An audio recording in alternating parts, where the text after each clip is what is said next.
Assalamualaikum warahmatullahi wabarakatuh. Kami dari kelompok 1, perkenalkan nama saya Wahyu Indah Dwi Rengganis, NIM 19 10 42 10 01. Kali ini saya akan membawakan materi mengenai sinergi ilmu dan pengintegrasiannya dengan nilai dan ajaran agama. Agama dan ilmu sangatlah saling terkait karena orang yang banyak ilmunya apabila tanpa ditopang oleh agama, semua ilmu tidak akan membawa kemaslahatan umat. Sebagai contoh negara-negara maju yang sangat gigih mendalami ilmu dan teknologi, tetapi sering menjadi sumber pemicu terjadinya peperangan. Begitupun orang yang sangat sibuk dengan belajar agama tetapi tidak mau menggali ilmu dan pengetahuan alam di sekitar kita, maka akan mengalami sebuah kemunduran. Adanya suatu ajaran atau doktrin yang harus dijalankan oleh setiap penganutnya. Menganut ajaran agama Islam, ajaran tersebut diturunkan oleh Tuhan, tidak langsung kepada umat manusia, melainkan kepada nabi-nabi dan rasulnya. Maka menurut ajaran agama Islam, adanya rasul dan kitab suci merupakan ciri khas daripada agama. Agama berbeda dengan sains dan filsafat, karena agama menekankan keterlibatan pribadi, walaupun kita dapat sepakat tidak ada definisi agama dapat diterima secara universal. Kemajuan spiritual manusia dapat diukur dengan tinggi nilai yang tak terbatas yang ia berikan kepada objek yang ia sembah. Seorang yang religius merasakan adanya kewajiban yang tak bersyarat terhadap zat yang ia anggap sebagai sumber yang tertinggi bagi kepribadian dan kebaikan. Agama berusaha membawa tiruan-tiruan kebenaran filosofis sedekat mungkin dengan esensi mereka. Filsafat dan agama merupakan pendekatan mendasar menuju pada kebenaran. Filsafat dapat digunakan sebagai ilmu tentang realitas yang didasarkan atas metode demonstrasi yang meyakinkan. Suatu metode yang merupakan gabungan dari intuisi intelektual dan putusan logis yang pasti.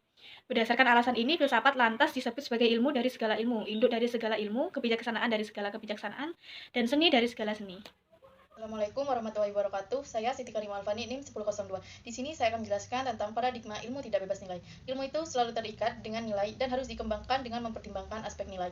Salah satu filosof yang mengerti teori value bound yaitu Jürgen Habermas membedakan ilmu menjadi 3 macam, sesuai dengan kepentingan masing-masing, yaitu pengetahuan yang pertama berupa ilmu-ilmu alam yang bekerja secara empiris analitis, pengetahuan yang kedua yaitu berlawanan dengan pengetahuan yang pertama, karena tidak menyelidiki sesuatu dan tidak menghasilkan sesuatu, melainkan memahami manusia sebagai sesamanya, memperlancar hubungan sosial. Pengetahuan yang ketiga, teori kritis. Assalamualaikum warahmatullahi wabarakatuh. Nama saya Andinia, NIM 19 10 42 1003. Di sini saya akan menjelaskan paradigma ilmu bebas nilai. Dalam bahasa Inggris sering disebut dengan value free, menyatakan bahwa ilmu dan teknologi adalah bersifat otonom. Bebas ini berarti semua kegiatan terikat dengan penyelidikan ilmiah harus disandarkan pada hakikat ilmu itu sendiri. Dan selanjutnya akan dijelaskan oleh teman saya. Assalamualaikum warahmatullahi wabarakatuh. Saya Pratiwi Dwi Libriana, NIM 1004. Di sini saya akan menjelaskan tentang perlunya akhlak Islami dalam penerapan IPTEX. Islam sangat memperhatikan pentingnya ilmu pengetahuan, teknologi, dan seni dalam kehidupan umat manusia. Martabat manusia ditentukan oleh peribadahannya kepada Allah. Juga ditentukan oleh kemampuannya mengembangkan ilmu pengetahuan, teknologi, dan seni. Islam sangat mendukung umatnya untuk melakukan research dan bereksperimen dalam hal apapun, termasuk dalam IPTEX. Bagi Islam, IPTEX adalah termasuk ayat-ayat Allah yang perlu digali dan dicari keberadaannya. Dalam surah QS Yunus ayat 101 yang artinya, katakanlah dalam kurung Muhammad, lakukanlah nazar dalam kurung penelitian dengan menggunakan metode ilmiah mengenai apa yang ada di langit dan di bumi. Peran pertama yang dimainkan Islam dalam IPTEX yaitu akidah Islam harus dijadikan basis segala konsep dan aplikasi IPTEX. Peran kedua Islam dalam perkembangan IPTEX adalah bahwa syariah Islam harus dijadikan standar pemanfaatan IPTEX.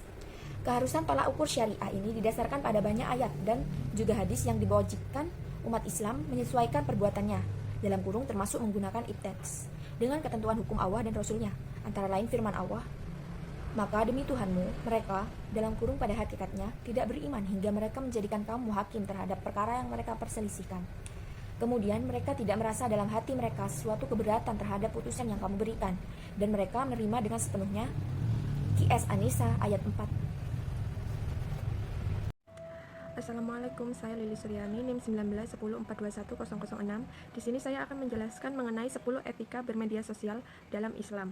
Yang pertama ada muraqabah. Di sini etika pertama yakni merasa selalu diawasi oleh Allah apapun yang kita posting, termasuk niat balik postingan tersebut. Sadarilah selalu bahwa semua itu diketahui oleh Sang Maha Tahu. Dengan selalu merasa diawasi Allah, maka pastilah kita takut melanggar batasan-batasan agama dalam memanfaatkan media sosial. Yang ketiga istifadoh, yakni menggunakan sarana yang ada untuk diambil manfaatnya. Jika media sosial bermanfaat bagi kehidupan kita, maka tidak ada salahnya untuk memanfaatkannya. Namun, jika media sosial justru membawa lebih banyak kerugian daripada memanfaatkannya, maka etika seorang muslim pastilah menghentikan aktivitas tersebut. Yang keempat ada bertanggung jawab. Menggunakan media sosial berarti kita bertanggung jawab atas semua yang diposting ke publik, misalkan memfollow, komen, atau lain sebagainya. Seorang muslim beretika baik akan berhati-hati dalam menyampaikan sesuatu atau menanggapi sesuatu. Selanjutnya yang kelima yaitu menjaga batasan pergaulan. Batasan ini terfokus pada hubungan antara pria dan wanita. Meski tidak bertatapan langsung, media sosial mampu membawa jerat-jerat penyakit hati di setiap interaksi lawan jenis. Maka, batasilah interaksi dengan lawan jenis yang bukan mahram dan yang tidak ada keperluan penting dengannya.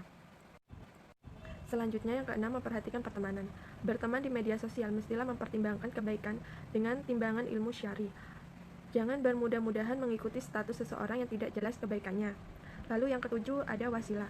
Etika muslim berikutnya ini menjadikan media sosial sebagai penghantar atau sarana atau wasilah kepada kebaikan. Artinya memanfaatkanlah media sosial untuk menebar kebaikan. Selanjutnya yang kedelapan, tidak lalai.